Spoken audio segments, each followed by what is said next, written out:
Hi guys, welcome to my YouTube channel. ನೀವೇನಾದರೂ ನನ್ನ ಚಾನಲ್ಗೆ ಫಸ್ಟ್ ಟೈಮ್ ಬರ್ತಾ ಇದ್ದರೆ ದಯವಿಟ್ಟು ಸಬ್ಸ್ಕ್ರೈಬ್ ಮಾಡ್ಕೊಳ್ಳಿ ಮತ್ತು ಬೆಲ್ ಐಕಾನ್ ಪ್ರೆಸ್ ಮಾಡಿ. ನಾನು ಯಾವುದಾದ್ರೂ ವಿಡಿಯೋನ ಅಪ್ಲೋಡ್ ಮಾಡಿದ್ರೆ ನಿಮಗೆ ನೋಟಿಫಿಕೇಷನ್ ಸಿಗುತ್ತೆ. ಮತ್ತು ಚಾನಲ್ಗೆ ಆಲ್ರೆಡಿ ಬಂದು ವಿಡಿಯೋಸ್ನ ನೋಡಿ ಸಬ್ಸ್ಕ್ರೈಬ್ ಮಾಡ್ಕೊಂಡಿರೋರಿಗೆ ಧನ್ಯವಾದಗಳು ಹೇಳಕ್ಕೆ ಬಯಸ್ತೀನಿ. ನಿಮ್ಮ ಸಪೋರ್ಟ್ ಹೀಗೆ ಇರಲಿ ಅಂತಲೂ ಕೇಳ್ಕೊಳ್ತೀನಿ. ಒಂದು ವೇಳೆ ನೀವು ಚಾನಲ್ಗೆ ಬಂದು ವಿಡಿಯೋನ ನೋಡಿ ಸಬ್ಸ್ಕ್ರೈಬ್ ಮಾಡ್ಕೊಂಡಿಲ್ಲ ಅಂತ ಅಂದರೆ ದಯಮಾಡಿ ಸಬ್ಸ್ಕ್ರೈಬ್ ಮಾಡ್ಕೊಳ್ಳಿ ಅಂತ ಕೇಳ್ಕೊಳ್ತೀನಿ. ನೀವು ಸಬ್ಸ್ಕ್ರೈಬ್ ಮಾಡಿಕೊಂಡ್ರೆ ನನಗೆ ಇನ್ನಷ್ಟು ಇಂಟ್ರೆಸ್ಟಿಂಗ್ ಫ್ಯಾಕ್ಟರ್ಸ್ ಇರೋವಂಥ ವಿಡಿಯೋನ ತರೋದಕ್ಕೆ ಎಂತೂಸಿಯಾಸಮ್ ಸಿಗುತ್ತೆ. ಸೊ ದಯಮಾಡಿ ಸಬ್ಸ್ಕ್ರೈಬ್ ಮಾಡ್ಕೊಳ್ಳಿ. ಈಗ ನಾನು ಕುಂಭ ರಾಶಿಯ ಸಹಜ ಗುಣ ಸ್ವಭಾವಗಳ ಬಗ್ಗೆ ತಿಳಿಸ್ಕೊಡ್ತೀನಿ. ಕುಂಭ ರಾಶಿಯ ಚಿಹ್ನೆ ಬಂದು ಒಬ್ಬ ಮನುಷ್ಯ ಒಂದು ಕುಂಭವನ್ನು ಹಿಡ್ಕೊಂಡು ಅದರಿಂದ ನೀರು ಹೊರಗಡೆ ಸುರಿತಾ ಇರುವಂತ ಒಂದು ಚಿತ್ರಣ ನಿಮಗೆ ಕಾಣಿಸುತ್ತೆ. ಈ ರಾಶಿಯು ಒಂದು ವಾಯುತತ್ವ ರಾಶಿ, ಅಂದ್ರೆ ಮೈಂಡ್ ಸ್ವಲ್ಪ ಸ್ಟೇಬಲ್ ಇರೋದಿಲ್ಲ. ಗಾಳಿ ಎಷ್ಟು ಫ್ರೀಯಾಗಿ ಓಡಾಡ್ತದಲ್ಲ ಆ ರೀತಿ ಫ್ರೀಯಾಗಿ ಓಡಾಡ್ತದೆ. ಇದು positive as well as negative. Freedom ಇರುತ್ತೆ, ಬಟ್ ವಿಪರೀತ ಫ್ರೀಡಮ್ ಒಂದೊಂದ್ಸಾರಿ ಹಾನಿಕರವಾಗಿರುತ್ತೆ. ಇನ್ನು ಈ ರಾಶಿಯು ಶಿರೋದಯ ರಾಶಿ, ಅಂದ್ರೆ ತಲೆ ಮೊದಲಾಗಿ ಹುಟ್ಟೋದು. ಶಿರೋದಯ ರಾಶಿ ಅಂತಂದ್ರೆ ಈ ರಾಶಿಯಲ್ಲಿರುವ ಗ್ರಹಗಳ ದಶ ಅಥವಾ ಈ ರಾಶಿಯ ಅಧಿಪತಿಯ ದಶ ಬಂದಾಗ 3 ಹಂತಗಳಾಗಿ ಡಿವೈಡ್ ಮಾಡಿದ್ರೆ ಆ ದಶಾನ ಮೊದಲು 2, 3 ಅಂತ ಮೊದಲನೇ ಭಾಗದಲ್ಲಿ ಒಳ್ಳೆ ರಿಸಲ್ಟ್ಸ್ನ ಕೊಡುತ್ತೆ. ಅದೇ ಶಿರೋದಯ ರಾಶಿಯ ಲಕ್ಷಣ. ಮತ್ತು ಈ ರಾಶಿ ತಮಸಿಕ ಗುಣವನ್ನು ಹೊಂದಿರುವಂತ ರಾಶಿ. ಈ ರಾಶಿಯು ಶೂದ್ರರನ್ನು ರೆಪ್ರೆಸೆಂಟ್ ಮಾಡುತ್ತೆ. ಈ ರಾಶಿಯ ಅಧಿಪತಿ ಬಂದು ಶನಿದೇವ, ಬ್ರಹ್ಮಾಂಡದ ನ್ಯಾಯಾಧೀಶ ಅಂತ ಕರೆಸ್ಕೊಳ್ಳೋ ಶನಿದೇವ ಈ ರಾಶಿಯ ಅಧಿಪತಿ ಆಗಿರೋದ್ರಿಂದ ಇವರಿಗೆ ಸ್ವಲ್ಪ ಸೆನ್ಸ್ ಆಫ್ ಜಸ್ಟಿಸ್, ನ್ಯಾಯವಾದಿತನ ಸ್ವಲ್ಪ ಹೆಚ್ಚಾಗಿರ್ತದೆ. ಮತ್ತು ಈ ರಾಶಿಯವರು ಶನಿಯ ಗುಣವನ್ನು ಒಳಗೊಂಡಿರುವುದರಿಂದ ಇವರು ಸ್ವಲ್ಪ ನಿಧಾನ, ಎಲ್ಲದರಲ್ಲೂ ನಿಧಾನಗತಿಯಾಗಿ ಚಲಿಸ್ತಾರೆ. ಇವರಿಗೆ ನಿಧಾನವೇ ಪ್ರಧಾನ ಅನ್ನೋದು ಚೆನ್ನಾಗಿ ಗೊತ್ತಿರುತ್ತೆ. ಇನ್ನು ಶನಿದೇವ ನ್ಯಾಯದ ಆಧಾರದ ಮೇಲೆ ಕರ್ಮ ಫಲದಾತ ಅವನು. ಆದ್ರೂ ಅವನಿಗೆ ಇಷ್ಟವಾದ ರಾಶಿಗಳಿದ್ದಾವೆ. 3 ಇಷ್ಟವಾದ ರಾಶಿಗಳಿದ್ದಾವೆ. ಇಷ್ಟವಾದ ರಾಶಿಗಳಿಗೆ ಬೆಸ್ಟ್ ರಿಸಲ್ಟ್ಸ್ ಕೊಡ್ತಾನೆ. ಅವನು ಭೇದ ಭಾವ ಮಾಡ್ತಾನೆ ಅಂತಲ್ಲ. Is not a god of discrimination. ಅವನು ಎಲ್ಲರನ್ನೂ ಸಮನಾಗಿ ಕಾಣಿಸ್ತಾನೆ. ಯಾಕೆಂದ್ರೆ ಅವನು ರೆಪ್ರೆಸೆಂಟ್ ಮಾಡೋದೇ ಶೂದ್ರರನ್ನ, ಎಕ್ಸ್ಪ್ಲಾಯಿಟೆಡ್ ಪೀಪಲ್, ಶೋಷಣೆಗೊಳಗಾದ ಜನರನ್ನೇ ಅವನು ರೆಪ್ರೆಸೆಂಟ್ ಮಾಡೋದು. ಆ ಕಾರಣದಿಂದ ಅವನು ಡಿಸ್ಕ್ರಿಮಿನೇಷನ್ ಮಾಡಲ್ಲ. ಬಟ್ 3 ರಾಶಿಗಳಿಗೆ ಇವನು ಇಷ್ಟಪಡ್ತಾನೆ. ಯಾಕೆ ಅಂತಂದ್ರೆ ಆ ರಾಶಿಯ ಗುಣ ಸ್ವಭಾವಗಳ ಮೇಲೆ ಅವನು ಇಷ್ಟಪಡ್ತಾನೆ ಆ ರಾಶಿಗಳನ್ನ. ಆ ರಾಶಿ ಯಾವುದು ಅಂತಂದ್ರೆ ಮೊದಲಿಗೆ ತುಲಾರಾಶಿ.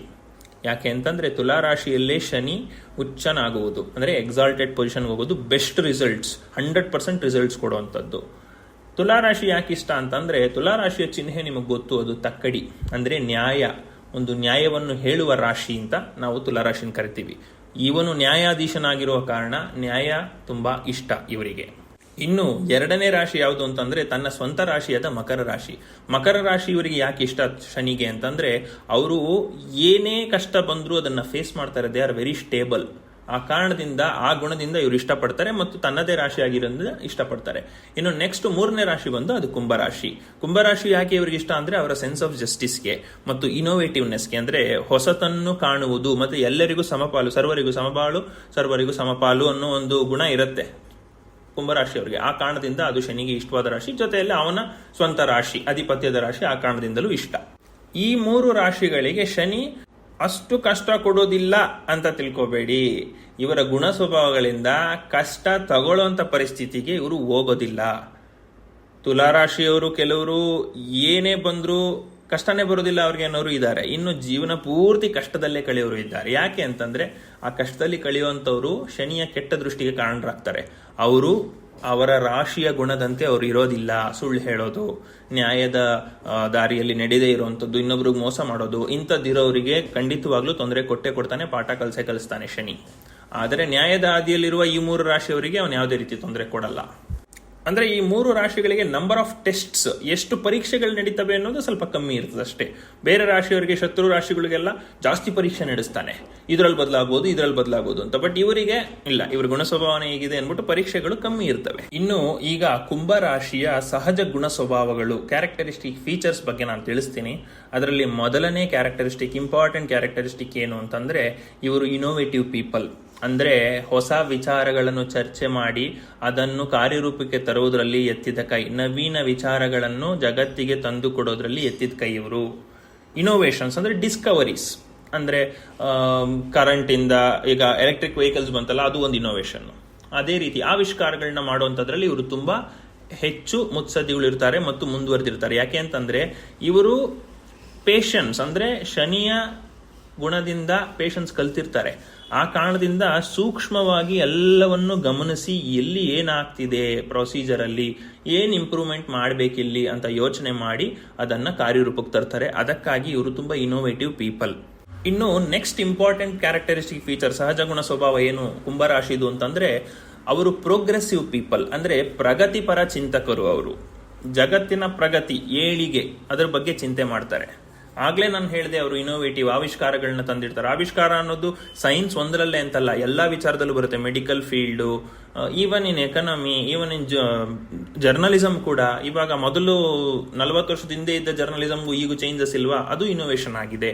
ಸೊ ಇನೋವೇಷನ್ ಇಂಥದ್ದಕ್ಕೆ ಫೀಲ್ಡ್ಗೆ ಅಂತ ಸೀಮಿತ ಇರೋದಿಲ್ಲ, ಎಲ್ಲಿ ಬೇಕಾದ್ರೂ ಇನೋವೇಷನ್ ಆಗ್ಬೋದು. ಆದರೆ ಕೆಲವರು ಇನೋವೇಷನ್ ಮಾತ್ರ ಮಾಡ್ತಾರೆ, ಅಂದ್ರೆ ಯೋಚನೆ ಮಾತ್ರ ಮಾಡ್ತಾರೆ, ಇನೋವೇಷನ್ ಥಿಂಕ್ ಮಾಡ್ತಾರೆ. ಓಕೆ, ಈ ತರ ಒಂದು ಮಾಡಿದ್ರೆ ಜನರಿಗೆ ಉಪಯೋಗ ಆಗುತ್ತೆ ಅಂತ, ಅದನ್ನ ಕಾರ್ಯರೂಪಕ್ಕೆ ತರಲ್ಲ ಅವರು. ಆದರೆ ಇವರ ಪ್ರೋಗ್ರೆಸಿವ್ ಅಂದ್ರೆ ಪ್ರಗತಿಪರ ಚಿಂತನೆಯ ಗುಣದಿಂದ ಅದನ್ನ ಕಾರ್ಯರೂಪಕ್ಕೂ ತರ್ತಾರೆ. So they are doers rather then talkers. ಅಂದ್ರೆ ಬೇರೆಯವರು ಮಾತಾಡದೆ ಮಾತ್ರ ಮುಗಿಸ್ತಾರೆ, ಇವರು ಮಾತನಾಡಿ ಅದನ್ನ ನಂತರ ಕಾರ್ಯರೂಪಕ್ಕೂ ತರ್ತಾರೆ, ಕೆಲಸದ ರೂಪಕ್ಕೂ ತರ್ತಾರೆ ಅದನ್ನ. ಇನ್ನು ನೆಕ್ಸ್ಟ್ ಗುಣ ಸ್ವಭಾವ ಇವ್ರದ್ದೇನು ಅಂತಂದ್ರೆ ಇವರು ಸ್ವಲ್ಪ ಅಸರ್ಟಿವ್ ಪೀಪಲ್. ಅಂದ್ರೆ ಈ ರೀತಿ ನಡಿಬೇಕು ಅಂತಂದ್ರೆ ಇದೇ ರೀತಿ ನಡಿಬೇಕು ಅಂತ ಫೋರ್ಸ್ ಮಾಡುವಂತ ಮಾತುಗಳಾಡ್ತಾರೆ. ಯಾಕೆಂತಂದ್ರೆ ಇವರಿಗೆ ಚೆನ್ನಾಗಿ ನಾಲೆಜ್ ಇರ್ತದೆ, ಗೊತ್ತಿರ್ತದೆ, ಪ್ರಾಕ್ಟಿಕಾಲಿಟಿ ಚೆನ್ನಾಗಿ ಗೊತ್ತಿರ್ತದೆ ಇವರಿಗೆ. ಆ ಕಾರಣದಿಂದ ಇವರು ಅಸರ್ಟಿವ್ ಆಗಿರ್ತಾರೆ. ಜನರಿಗೆ ಏನಾದ್ರು ಹೇಳ್ಬೇಕಂದ್ರೆ ಇದು ನಡಿಬೇಕಷ್ಟೇ ಅನ್ನೋ ರೀತಿ ಹೇಳ್ತಾರೆ, ರಿಕ್ವೆಸ್ಟ್ ಮಾಡಲ್ಲ. ಅದೇ ಆರ್ಡರ್ ಅಂತಂದ್ರೆ ಅಥಾರಿಟೇಟಿವ್, ಅಂದ್ರೆ ಡಿಕ್ಟೇಟೋರಿಯಲ್ ಅನ್ನೋ ರೀತಿ ಒಂದು ಆರ್ಡರ್ ಮಾಡ್ತಾರೆ ಅಂತಲ್ಲ, ಇಲ್ಲಪ್ಪ ಇದು ಕರೆಕ್ಟ್ ಆಗಿದೆ ನೀನ್ ಮಾಡು, ನಾನು ಹೇಳ್ತಾ ಇದ್ದೀನಿ ನೀನ್ ಮಾಡು, ಆ ರೀತಿ ಒಂದು ಅಸರ್ಷನ್ ಮಾಡ್ತಾರೆ. ಇನ್ನು ನೆಕ್ಸ್ಟ್ ಸಹಜ ಗುಣ ಸ್ವಭಾವ ಇವ್ರದ್ದು ಏನು ಅಂತಂದ್ರೆ ಇವರು ರೆಬೆಲಿಯಸ್ ಪೀಪಲ್, ಅಂದ್ರೆ ಬಂಡಾಯದ ಹಾದಿಯನ್ನು ತುಳಿಯುವಂತ ಜನ ಇವರು. ಬಂಡಾಯ ಅಂತಂದ್ರೆ ಅಗೇನ್ಸ್ಟ್ ದ ಗವರ್ಮೆಂಟ್, ಒಂದು ಬಂದ್ ಕರೆ ನೀಡೋದು, ಒಂದು ಹೋರಾಟ ನಡೆಸೋದು, ಒಂದು ಪ್ರತಿಭಟನೆ ಮಾಡುವಂಥದ್ದು, ಇಂಥ ಆಕ್ಟಿವಿಟೀಸ್ ಜಾಸ್ತಿ ಮಾಡ್ತಾರೆ ಇವರು. ಯಾಕೆಂತಂದ್ರೆ ಶನಿಯ ಆಧಿಪತ್ಯ ಇರೋದ್ರಿಂದ they directly ask for what they want. ಪ್ರತಿಭಟನೆ ಒಂದು ಪ್ರಜಾಪ್ರಭುತ್ವದಲ್ಲಿ ಒಂದು ಇಂಪಾರ್ಟೆಂಟ್ ಅಂಗ, ಅದು it is an important organ of democracy, ತುಂಬಾ ಮುಖ್ಯ ಆಗುತ್ತದು. ಸೊ ಇವರಿಗೆ ಅದು ಒಲಿದು ಬಂದಿದೆ. So they are rebellious people. ಅಂದ್ರೆ ಕೆಟ್ಟದಕ್ಕೆಲ್ಲ ಇವರು ರೆಬೆಲಿಯನ್ ಮಾಡ್ತಾರೆ ಅಂತಲ್ಲ, ಒಳ್ಳೆ ಪ್ರಗತಿಪರ ಚಿಂತನೆ ಪ್ರಕಾರ. ಈಗ ಕಾನೂನಲ್ಲಿ ಏನೋ ಒಂದು ಚೇಂಜಸ್ ಬೇಕು, ಆ ಕಾನೂನು ತರಕ್ಕೆ ಸರ್ಕಾರ ಒಪ್ಪಲಿಲ್ಲ ಅಂತಂದ್ರೆ they will make a rebellion, ಒಂದು ಸ್ಟ್ರೈಕ್ ಮಾಡೋದು, ಇದು ಬರಲೇಬೇಕು, ಕಾರ್ಯರೂಪಕ್ಕೆ ಬರಬೇಕು ಅಂತ ರೆಬೆಲಿಯನ್ ಮಾಡ್ತಾರೆ ಇವರು, ಅಂತ ಜನ ಇವರು. ಮತ್ತು ಇನ್ನರ್ ರೆಬೆಲಿಯನ್ ಕೂಡ ಇರುತ್ತೆ ಅವರಿಗೆ. ಒಳಗೇನೆ ತನ್ನ ದೇಹದ ಒಳಗೇನೆ ಒಂದು ಬಂಡಾಯ ಇರ್ತದೆ, ನಾನು ಇನ್ನಷ್ಟು ಇಂಪ್ರೂವ್ಮೆಂಟ್ ಆಗಬೇಕು, ನಾನು ಇನ್ನಷ್ಟು ಬೆಳಿಬೇಕು, ನನಗಿದು ಸಾಲೋದಿಲ್ಲ, ನಾನು ಇನ್ನಷ್ಟು ಪರ್ಫೆಕ್ಟ್ ಆಗಬೇಕು ಅನ್ನೋ ರೀತಿಯು ಬಂಡಾಯ ಇವರಿಗೆ ಇದ್ದೇ ಇರುತ್ತೆ, ಆ ಕಿಚ್ಚಿದ್ದೇ ಇರುತ್ತೆ ಇವರಿಗೆ. ಇನ್ನು ನೆಕ್ಸ್ಟ್ ಸಹಜ ಗುಣ ಸ್ವಭಾವ ಏನ್ ಇವ್ರದ್ದು ಅಂತಂದ್ರೆ ಇವರ ಹ್ಯುಮ್ಯಾನಿಟೇರಿಯನ್ ಕ್ವಾಲಿಟಿ, ಅಂದ್ರೆ ಮಾನವೀಯತೆ. ಮನುಷ್ಯತ್ವ ಅಲ್ಲ, ಮಾನವೀಯತೆ. ಅಂದ್ರೆ ಇನ್ನು ಸಿಂಪಲ್ ಆಗಿ ಹೇಳ್ಬೇಕು ಅಂತಂದ್ರೆ ಮಾನವ ಹಿತಕಾರಿ, ಒಂದು ಹ್ಯೂಮನ್ ರೇಸ್ಗೆ ಅಥವಾ ಹ್ಯೂಮನ್ ಸೊಸೈಟಿಗೆ ಹೆಲ್ಪ್ ಆಗುವಂತ ಥಿಂಕಿಂಗ್ ಮಾಡುವಂಥದ್ದು, ವಿಷಯಗಳನ್ನ ಪ್ರಸ್ತಾಪನೆ ಮಾಡೋರ್ನ ಹ್ಯುಮ್ಯಾನಿಟೇರಿಯನ್ ಥಾಟ್ಸ್ ಅಂತ, ಹ್ಯುಮ್ಯಾನಿಟೇರಿಯನ್ ಥಿಂಕರ್ಸ್ ಅಂತ ಕರೀತಾರೆ. ಸೊ ಮನುಷ್ಯನ ಸಂಕುಲಕ್ಕೆ ಹೆಚ್ಚು ಉಪಯೋಗ ಆಗುವಂತ ವಿಚಾರಗಳನ್ನು ಚರ್ಚೆ ಮಾಡಿ ಅದನ್ನು ಕಾರ್ಯರೂಪಕ್ಕೆ ತರೋದನ್ನ ಹ್ಯುಮ್ಯಾನಿಟೇರಿಯನ್ ಬಿಹೇವಿಯರ್ ಅಂತಾರೆ. ಅದು ಇವರಿಗೆ ಒಲಿದು ಬಂದಿರುತ್ತೆ. ಇವರು ಆ ರೀತಿ ಚಿಂತನೆ ಮಾಡೋದ್ರಲ್ಲಿ ಹೆಚ್ಚು. ನೀವೇ ಥಿಂಕ್ ಮಾಡಿ, ಫಸ್ಟ್ ಒಂದು ಗುಣ ಏನು, ಇನೋವೇಟಿವ್. ಅದಾದ ನೆಕ್ಸ್ಟ್ ಏನು, ಪ್ರಗತಿಪರ ಚಿಂತನೆ. ಇನ್ನು ನೆಕ್ಸ್ಟ್ ಯಾವ್ದ್ರ ಬಗ್ಗೆ ಮಾಡ್ತಾ ಇದ್ರೆ ಹ್ಯುಮ್ಯಾನಿಟೇರಿಯನ್ ಥಾಟ್ಸ್ ಇರ್ತದೆ ಇವರಿಗೆ. ಇನ್ ಸಿಂಪಲ್ ವರ್ಡ್ ಆಗಿ ಹೇಳ್ಬೇಕು, ಹ್ಯುಮ್ಯಾನಿಟೇರಿಯನ್ ಅಂದ್ರೆ ಲೋಕೋಪಯೋಗಿ ಆಗುವಂತ ಕೆಲಸಗಳು. PWD ಅಂತಾರಲ್ಲ, ಪಬ್ಲಿಕ್ ವರ್ಕ್ಸ್ ಡಿಪಾರ್ಟ್ಮೆಂಟ್ ಅಂತ ಆ ತರ ಕಾನ್ಸೆಪ್ಟ್ ಇವ್ರದ್ದು. ಇನ್ನು ಇವರ ನೆಕ್ಸ್ಟ್ ಗುಣ ಸ್ವಭಾವ ಏನು ಅಂತಂದ್ರೆ ಇವರು ಸಖತ್ ಕ್ಲೆವರ್ ಪೀಪಲ್. ಇವರು ಚತುರರು, ಇವರು ನಾಲೆಜಬಲ್ ಇರ್ತಾರೆ. ಒಂದು ಸಿಚುವೇಶನ್ ಹೇಗೆ ಹ್ಯಾಂಡಲ್ ಮಾಡಬೇಕು ಅಂತ ತುಂಬಾ ಚೆನ್ನಾಗಿ ಗೊತ್ತಿರುತ್ತೆ. ಯಾಕೆ ಅಂತಂದ್ರೆ ಕುಂಭರಾಶಿಯ 5ನೇ ಮನೆ ಬಂದ್ಬಿಟ್ಟು ಮಿಥುನ ರಾಶಿ. ಮರ್ಕ್ಯೂರಿ ಅಂದ್ರೆ ಪಾದರಸ, ಪ್ಲಾನೆಟ್ ಮರ್ಕ್ಯೂರಿ ಇಲ್ಲ, ಪಾದರಸದಂತೆ ಥಿಂಕ್ ಮಾಡ್ತಾರೆ. ಕ್ರಿಯೇಟಿವ್ ಥಾಟ್ಸ್ ಇರುತ್ತೆ ಇವರಿಗೆ. ಒಂದು ಸಿಚುವೇಶನ್ ಹೊರಗಡೆ ಬರಲಿಕ್ಕೆ ಏನ್ ಮಾಡಬೇಕು, ಒಂದು ಸ್ಟ್ರಾಟಜಿ ರೂಪಿಸಬೇಕು, ಅದೆಲ್ಲ ಇವ್ರಿಗೆ ಚೆನ್ನಾಗಿ ಗೊತ್ತಿರ್ತದೆ. So they are very clever. ಇನ್ನು ನೆಕ್ಸ್ಟ್ ಗುಣ ಸ್ವಭಾವ ಇವ್ರದ್ದೇನು ಅಂದ್ರೆ ದೇ ಆರ್ ವೆರಿ ಅನಾಲಿಟಿಕಲ್. ಅಂದ್ರೆ ಒಂದು ಸಿಚುವೇಶನ್ ನ ವಿಶ್ಲೇಷಣೆ ಮಾಡೋದು, ಒಂದು ಸಿಚುವೇಶನ್ ನ ಅರ್ಥ ಮಾಡ್ಕೊಂಡು ಕರೆಕ್ಟ್ ಆಗಿ ಅದರಂತೆ ಏನ್ ಮಾಡ್ಬೇಕು ಅಂತ ತೀರ್ಮಾನ ಮಾಡೋದನ್ನ ಅನಲೈಸ್ ಮಾಡೋದು, ಆ ಸಿಚುವೇಶನ್ ನ ಸರ್ಕಮ್ಸ್ಟಾನ್ಸ್ ನ ಅನಾಲಿಟಿಕಲ್ ಪೀಪಲ್ ಅಂತ ಕರೀತಾರೆ. ಇವರಿಗೆ ಆ ಗುಣ ಸ್ವಭಾವ ತುಂಬ ಚೆನ್ನಾಗಿರುತ್ತೆ. ಯಾಕೆ ಅಂತಂದರೆ ಅವರಿಗೆ ತಾಳ್ಮೆ ಇರುತ್ತೆ. ಒಂದು ಸಿಚುವೇಶನ್ ಎಷ್ಟೇ ಅರ್ಜೆಂಟ್ ಸಿಚುವೇಶನ್ ಇರಲಿ, ಆ 10 ಮಿನಿಟ್ಸ್ನೇ 10 ಮಿನಿಟ್ಸ್ ಇಂಟು 60 ಸೆಕೆಂಡ್ಸ್ 600 ಸೆಕೆಂಡ್ಸ್ ಇದೆ, ಅಷ್ಟರಲ್ಲಿ ನಾನೇನಾದರೂ ಮಾಡ್ಬೋದು ಅಂತ ಯೋಚನೆ ಮಾಡಿ ಅಲ್ಲಿ ಅನಾಲಿಟಿಕಲ್ ಸ್ಕಿಲ್ಸ್ ಯೂಸ್ ಮಾಡಿ ಆ ಸಿಚುವೇಶನಿಂದ ಪಾರಾಗುವಂಥದ್ದು ಇವ್ರಿಗೆ ಕೆಪಾಸಿಟಿ ಇದೆ. ಯಾಕೆಂದರೆ 5ನೇ ಮನೆ ಇವರಿಗೆ ಬುಧನ ಆಧಿಪತ್ಯ ಇರುವ ಮಿಥುನ ರಾಶಿ. ಇನ್ನು ನೆಕ್ಸ್ಟು ಇಂಪಾರ್ಟೆಂಟ್ ಗುಣ ಸ್ವಭಾವ ಏನು ಇವ್ರದ್ದು ಅಂತಂದರೆ ದೇ ಆರ್ ಟೆಕ್ನಿಕಲ್ ಪೀಪಲ್. ತಾಂತ್ರಿಕ ಶಿಕ್ಷಣ ಇವರಿಗೆ ತುಂಬ ಚೆನ್ನಾಗಿರ್ತದೆ. ಯಾಕೆ ಅಂತಂದರೆ ಶನಿ ಸಹಜವಾಗಿ ಅವನು ಕಬ್ಬಿಣ ಮತ್ತು ಕಬ್ಬಿಣದಿಂದ ತಯಾರಾಗುವ ವಸ್ತುಗಳನ್ನು ಮತ್ತು ಪ್ರೊಸೀಜರ್ನ ತೋರಿಸ್ತಾನೆ. ಸೊ ಇವರಿಗೆ ಟೆಕ್ನಿಕ್ಯಾಲಿಟಿ ತುಂಬ ಚೆನ್ನಾಗಿರ್ತದೆ. ಇನ್ನು ನೆಕ್ಸ್ಟ್ ಗುಣ ಸ್ವಭಾವ ಏನು ಅಂತಂದರೆ ಅವರು ಸತ್ಯವನ್ನೇ ಹೇಳ್ತಾರೆ. Truthful people they are. ಸುಳ್ಳು ಹೇಳೋ ಅವಶ್ಯಕತೆ ಇರಲ್ಲ. ಯಾಕೆಂದರೆ ಇವ್ರ ರಾಶಿ ಅಧಿಪತಿನೇ ಶನಿ, ಸತ್ಯದ ಆಧಾರನೇ ಶನಿ, ಒಂದು ನ್ಯಾಯಾಧೀಶ ಅವನು ಸುಳ್ಳು ಹೇಳಿಸ್ಕೊಂಡು ಕೂತ್ಕೊಳ್ಳಲ್ಲ. ಆ ಕಾರಣದಿಂದ ಇವರು ನಾರ್ಮಲ್ ಆಗಿ ಸತ್ಯವನ್ನೇ ಹೇಳ್ತಾರೆ, ಸತ್ಯವಂತರಾಗಿರ್ತಾರೆ. ಇನ್ನು ನೆಕ್ಸ್ಟ್ ಗುಣ ಸ್ವಭಾವ ಏನು ಇವ್ರದ್ದು ಅಂತಂದರೆ ಇವರು ತುಂಬ ಕಾನ್ಫಿಡೆಂಟ್ ಪೀಪಲ್. ಆತ್ಮವಿಶ್ವಾಸ ತುಂಬ ಜಾಸ್ತಿ ಇರ್ತದೆ. ನೀವೇ ಯೋಚನೆ ಮಾಡಿ, ಟೆಕ್ನಿಕಾಲಿಟಿ ಚೆನ್ನಾಗಿರುತ್ತೆ, ಅನಾಲಿಟಿಕಲ್ ಪೀಪಲ್ ಇರ್ತಾರೆ, ನಾಲೆಡ್ಜ್ ಇರುತ್ತೆ, ಪ್ರಾಕ್ಟಿಕಾಲಿಟಿ ಇರುತ್ತೆ, ಪ್ರಗತಿಪರ ಥಿಂಕ್ ಮಾಡುವಂಥ, ಪ್ರಗತಿಪರ ಯೋಚನೆ ಮಾಡುವಂಥ ಕೆಪಾಸಿಟಿ ಇದೆ, ಸತ್ಯವಂತರಾಗಿರ್ತಾರೆ. ಇದೆಲ್ಲ ಇದ್ದಾಗ ಏನು ಬೇಕು ಅವ್ರಿಗೆ? ಆತ್ಮವಿಶ್ವಾಸಕ್ಕೆ ಕೊರತೆ ಏನಿದೆ? ಸತ್ಯ ಹೇಳಕ್ಕೆ ಆತ್ಮವಿಶ್ವಾಸ ಇದ್ದೇ ಇರುತ್ತೆ. ಯಾಕೆಂದ್ರೆ ಹೇಳ್ತಿರೋದು ಸತ್ಯ ಅಲ್ವಾ, ಅದನ್ನ ನಾವು ಪ್ರೂವ್ ಮಾಡೋ ಅವಶ್ಯಕತೆ ಇಲ್ಲ. ಕಂಡಲ್ಲಿ ಕಾಣ್ತಿರೋ ಸತ್ಯವನ್ನು ನಾವು ಪ್ರೂವ್ ಮಾಡಲಿಕ್ಕೆ ಕಾನ್ಫಿಡೆನ್ಸ್ ಅವಶ್ಯಕತೆ ಇರಲ್ಲ. ಆ ಕಾರಣದಿಂದ ಇವರಿಗೆ ಒಂದು ಆತ್ಮವಿಶ್ವಾಸ ಇನ್ಬಿಲ್ಟ್ ಆಗಿ ಬಂದಿರ್ತದೆ. ಇವ್ರಿಗೆ ಇನ್ನೇಟ್ ಆಗಿ ಇವರಿಗೆ ಒಂದು ಹುಟ್ಟು ಗುಣವಾಗಿ ಬಂದಿರ್ತದೆ ಇವ್ರಿಗೆ. ಇದಿಷ್ಟು ಕುಂಭರಾಶಿಯವರ ಸಹಜ ಗುಣ ಸ್ವಭಾವಗಳು. ಈಗ ಕುಂಭರಾಶಿಯವರಿಗೆ ಬೆಸ್ಟ್ ಸೂಟ್ ಆಗುವಂಥ ಪ್ರೊಫೆಷನ್ಸ್ ಯಾವುದು ಅಂತ ತಿಳಿಸ್ಕೊಡ್ತೀನಿ. ಮೊದಲಿಗೆ ಜಡ್ಜ್ ಆಗಬಹುದು, ಇವರು ನ್ಯಾಯಾಧೀಶರಾಗಬಹುದು. ಬ್ರಹ್ಮಾಂಡದ ನ್ಯಾಯಾಧೀಶ ಶನಿಯ ಅಧಿಪತ್ಯ ಇರುವಂಥ ರಾಶಿ. ಇವರು ಸತ್ಯವಂತರು ಕೂಡ, ತುಂಬ ಯೋಚನೆ ಮಾಡುವ ವಿಚಾರಧಾರೆ ಇರುತ್ತೆ ಇವ್ರ ಹತ್ರ. ಆ ಕಾರಣದಿಂದ ಇವರು ಜಡ್ಜ್ ಅಥವಾ ನ್ಯಾಯಾಧೀಶನಾಗಿ ಆರಾಮಾಗಿ ಕೆಲಸ ಮಾಡ್ಬೋದು. ಒಂದು ಬೆಸ್ಟ್ ಸೂಟೆಡ್ ಜಾಬ್ ಆಗಿರುತ್ತೆ ಇವರಿಗೆ. ಇನ್ನು ನೆಕ್ಸ್ಟ್ ಜಾಬ್ ಯಾವುದು ಇವರಿಗೆ ಅಂತಂದ್ರೆ ಸೈಂಟಿಸ್ಟ್, ವಿಜ್ಞಾನಿಗಳು. ಆಗ್ಲೇ ಹೇಳಿದೆ, ಇವರು ಇನೋವೇಟಿವ್ ಪೀಪಲ್, ಟೆಕ್ನಿಕಲ್ ಥಿಂಕರ್ಸು, ನಾಲೆಡ್ಜ್ ಇರ್ತದೆ, ಪ್ರಾಕ್ಟಿಕಾಲಿಟಿ ಇರ್ತದೆ, ಪ್ರಗತಿಪರ ಚಿಂತನೆ ಮಾಡ್ತಾರೆ, ಹಾರ್ಡ್ ವರ್ಕ್ ಮಾಡ್ತಾರೆ. ಇದೆಲ್ಲವೂ ಬೇಕಾಗಿ ಇದ್ರೆ ಆಟೋಮೆಟಿಕ್ ಆಗಿ ಸೈಂಟಿಸ್ಟ್ ಆಗಬಹುದು, ಒಂದು ವಿಜ್ಞಾನಿ ಆಗಬಹುದು. ಹ್ಯುಮ್ಯಾನಿಟೇರಿಯನ್ ಥಾಟ್ಸ್ ಇರೋದ್ರಿಂದ ಸೈಂಟಿಸ್ಟ್ ಆಗಬಹುದು ಇವರು. ಇನ್ನು ನೆಕ್ಸ್ಟ್ ಕೆಲಸ ಯಾವುದು ಅಂತಂದ್ರೆ ಸೋಷಿಯಲ್ ವರ್ಕರ್, ಸಮಾಜ ಸೇವಕ. ಸಮಾಜ ಸೇವಕ ಗುಣ ಇರೋದು ಏನಕ್ಕೆ? ಶನಿಯ ಆಧಿಪತ್ಯ ಇರೋದ್ರಿಂದ. ಸಮಾಜ ಸೇವೆ ಯಾರಿಗೋಸ್ಕರ ಮಾಡ್ತಾರೆ? Down trodden people, exploited people, ಅಂದರೆ ಯಾರು ಶೋಷಣೆಗೆ ಒಳಗಾಗಿರ್ತಾರೆ ಅಂಥವ್ರನ್ನ ಮೇಲೆ ತರಲಿಕ್ಕೆ ಸಮಾಜ ಸೇವಕರು ತುಂಬ ಚೆನ್ನಾಗಿ ಕೆಲಸ ಮಾಡ್ತಾರೆ. ಆ ಕಾರಣದಿಂದ ಇವರು ಆ ಕೆಲಸನೂ ಕೂಡ ಮಾಡಬಹುದು. ಇನ್ನು ನೆಕ್ಸ್ಟು ಇವರು ಎನ್ವಿರಾನ್ಮೆಂಟಲ್ ಇಂಜಿನಿಯರ್ ಆಗಬಹುದು.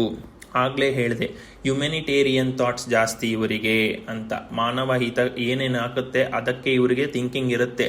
ಮಾನವ ಚೆನ್ನಾಗಿರ್ಬೇಕು ಅಂತಂದ್ರೆ ನಿಸರ್ಗ ಅಂದ್ರೆ ನೇಚರ್ ಅದು ಕೂಡ ಚೆನ್ನಾಗಿರ್ಬೇಕು. ಎನ್ವಿರಾನ್ಮೆಂಟ್ ಚೆನ್ನಾಗಿದ್ರೇನೆ ಮನುಷ್ಯ ಇರೋಕ್ಕಾಗೋದು. ಈಗಲೇ ನೋಡ್ತಾ ಇದ್ದೀರಾ ಗ್ಲೋಬಲ್ ವಾರ್ಮಿಂಗ್ ಎಲ್ಲ ಆಗಿ ಏನಾಗ್ತಿದೆ ಅಂತ.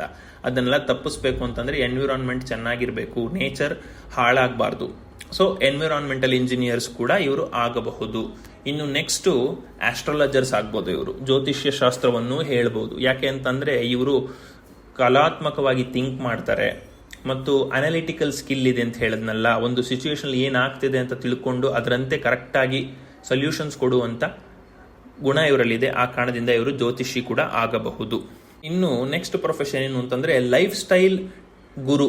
ಅಂದ್ರೆ ಒಂದು ಲೈಫ್ ಸ್ಟೈಲ್, ಇವಾಗ ಯೋಗಿಕ್ ಟೀಚರ್ ಆಗಿರ್ಬೋದು, ಜಿಮ್ ಟ್ರೈನರ್ ಆಗಿರ್ಬೋದು, ಯಾವುದೇ ಒಂದು ಲೈಫ್ ಸ್ಟೈಲ್ ಹ್ಯಾಬಿಟ್ನ ಇಂಪ್ರೂವೈಸ್ ಮಾಡಲಿಕ್ಕೆ ಒಬ್ಬ ಗುರು ಬೇಕಾಗ್ತಾನೆ. ಆ ಸ್ಥಾನ ಇವರು ತುಂಬಬಹುದು. ಯಾಕಂದ್ರೆ ಇವರಿಗೆ ನಾಲೆಡ್ಜ್ ತುಂಬಾ ಚೆನ್ನಾಗಿರುತ್ತೆ, ಪ್ರಾಕ್ಟಿಕಾಲಿಟಿ ಇರುತ್ತೆ. ಆ ಕಾರಣದಿಂದ ಈ ಕೆಲಸ ಮಾಡಬಹುದು. ಇನ್ನು ರಾಕೆಟ್ ಸೈಂಟಿಸ್ಟ್ ಕೂಡ ಇವರು ಆಗ್ಬೋದು. ಆಗ್ಲೇ ಹೇಳಿದೆ, ರಾಕೆಟ್ ಸೈನ್ಸ್ಗೆ ತುಂಬಾ ಇನೋವೇಷನ್ ಬೇಕು ಮತ್ತೆ ಅದಕ್ಕೆ ತುಂಬಾ ಟೆಕ್ನಿಕಲ್ ನಾಲೆಡ್ಜ್ ಬೇಕು. ಇದೆರಡು ಇವರಿಗೆ ಯಥೇಚ್ಛವಾಗಿರೋ ಕಾರಣ ಇವರು ರಾಕೆಟ್ ಸೈಂಟಿಸ್ಟ್ ಕೂಡ ಆಗಬಹುದು. ಅಂದ್ರೆ ಸ್ಪೇಸ್ ಇಂಜಿನಿಯರಿಂಗ್ ಅಲ್ಲಿ ಇವರು ಕೆಲಸ ಮಾಡಬಹುದು. ಸೊ ಇದಿಷ್ಟು ಕುಂಭರಾಶಿಯವರಿಗೆ ಸೂಟ್ ಆಗುವಂತ ಕೆಲಸಗಳು. ಆಯ್ತಾ? ಇನ್ನು ಇದೆಲ್ಲವೂ ಜನರಲ್ ಪ್ರಿಡಿಕ್ಷನ್ಸ್ ಆಗಿರ್ತದೆ. ಸತ್ಯವಂತರಾಗಿರ್ತಾರೆ, ಸತ್ಯನ ಹೇಳ್ತಾರೆ, ಇನೋವೇಟಿವ್ ಆಗಿರ್ತಾರೆ, ಜನಕ್ಕೆ ಹಿತವಾಗೇ ಕೆಲಸ ಮಾಡ್ತಾರೆ ಅಂತ ಹೇಳಿರೋದೇನು? ಶನಿ ನಿಮ್ಮ ಜನ್ಮ ಜಾತಕದಲ್ಲಿ ಚೆನ್ನಾಗಿರ್ತಾನೆ ಅಸಂಪ್ಷನ್ ಅಲ್ಲಿ. ಶನಿ ಏನಾದರೂ ಕೆಟ್ಟ ಸ್ಥಾನದಲ್ಲಿದ್ದು ರಾಹು ಅಥವಾ ಕೇತುವಿಂದ ಅಫ್ಲಿಕ್ಷನ್ ತಗೊಳ್ತಾ ಇದ್ರೆ, ವಕ್ರನಾಗಿದ್ರೆ, ನಿಮ್ಮ ಜೀವನಕ್ಕೆ ಪ್ರಾಫಿಟ್ ಮಾಡ್ಕೊಳ್ಳುವಂಥ ಸಿಚುವೇಶನ್ ಅಲ್ಲಿ ಕೂತಿದ್ರೆ ಸ್ವಲ್ಪ ಚೇಂಜಸ್ ಆಗುತ್ತೆ, ಸ್ವಲ್ಪ ಏನು ತುಂಬಾನೇ ಚೇಂಜಸ್ ಆಗುತ್ತೆ. ಸೊ ಇದು ಜನರಲ್ ಪ್ರಿಡಿಕ್ಷನ್ಸು. ನಿಮ್ಮ ಸ್ಪೆಸಿಫಿಕ್ ಪ್ರಿಡಿಕ್ಷನ್ಸ್ ಬೇಕು ಅಂತಂದರೆ ನೀವು ನಿಮ್ಮ ಜನ್ಮ ಜಾತಕ ಪರಿಶೀಲನೆ ಮಾಡಿಸ್ಕೊಳ್ಳಿ. ಬೇರೆ ಯಾರ ಹತ್ರನಾದರೂ ಮಾಡಿಸ್ಕೊಳ್ಬೋದು, ನಾನು ಮಾಡ್ಕೊಡ್ತೀನಿ. ನಿಮಗೆ ನನ್ನ ಹತ್ರ ಮಾಡಿಸ್ಕೊಳ್ಬೇಕು ಜನ್ಮ ಜಾತಕ ಪರಿಶೀಲನೆ ಅನ್ನೋದಾದರೆ ಸ್ಕ್ರೀನ್ ಮೇಲೆ ಕಾಣ್ತಿರೋ ಫೋನ್ ನಂಬರ್ ಅಥವಾ ಇಮೇಲ್ ಥ್ರೂ ನನ್ನ ಕಾಂಟ್ಯಾಕ್ಟ್ ಮಾಡ್ಬೋದು. ಬೆಸ್ಟ್ ಆಪ್ಷನ್ ಫೋನ್ ನಂಬರೇನೆ, ಯಾಕೆಂದರೆ ಇಮೇಲ್ ನಾನು ವೀಕ್ಲಿ ಒನ್ಸ್ ಚೆಕ್ ಮಾಡ್ತೀನಿ ಆರ್ ಟ್ವೈಸ್ ಚೆಕ್ ಮಾಡ್ತೀನಿ. ನಿಮಗೆ ರಿಪ್ಲೈ ಮಾಡೋದು ಲೇಟ್ ಆಗ್ತದೆ.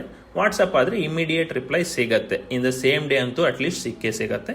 ಇನ್ನು ಈ ವಿಡಿಯೋ ಇಷ್ಟ ಆಗಿದ್ರೆ ದಯವಿಟ್ಟು ಲೈಕ್ ಮಾಡಿ, ಸಬ್ಸ್ಕ್ರೈಬ್ ಮಾಡ್ಕೊಳ್ಳಿ ನನ್ನ ಚಾನಲ್ಗೆ, ಈ ವಿಡಿಯೋನ ಶೇರ್ ಮಾಡಿ. ನಿಮಗೇನಾದರೂ ಡೌಟ್ಸ್ ಇದ್ದರೆ ಕಮೆಂಟಲ್ಲಿ ತಿಳಿಸಿ, ನಾನು ಅದನ್ನು ಕ್ಲಾರಿಫೈ ಮಾಡ್ತೀನಿ. ಓಕೆನಾ? Thank you very much.